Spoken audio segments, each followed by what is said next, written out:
Welcome to your daily dose of government chaos, featuring America, the reality show, where the drama is high, the stakes are questionable, and nobody seems to be reading the Constitution anymore. Let's jump into today's highlight. I got it all here in my handy dandy notebook. Cheeto Puff's big speech is happening right now, and surprise! It's mostly smoke, mirrors, and nonsense. Instead of talking about how the government might shut down in the next 10 days, he's busy taking victory laps for things that were never broken and ignoring the things that actually are. The economy is thriving! If you don't look at the numbers. He's bragging about how inflation is totally under control, even though prices on everything is creeping up. Job growth has stalled, and his new tariffs on China, Mexico, and Canada are going to send things through the roof.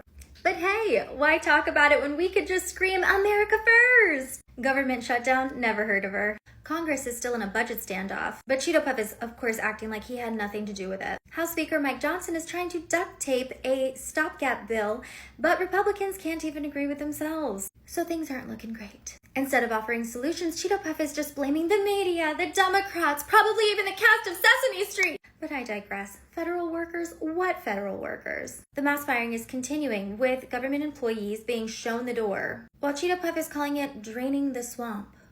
Over 100 lawsuits have been filed, but he's pretending that they don't exist. Don't be surprised if he starts coming out saying that the courts are rigged now. But we know he's already been saying that. Foreign policy update? Bad.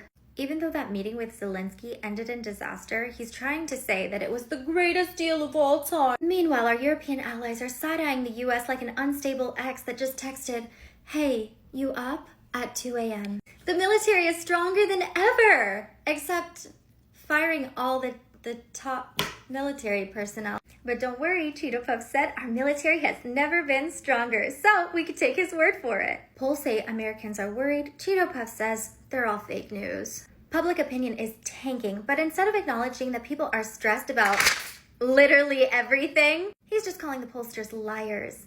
And he's telling us he's more popular than ever.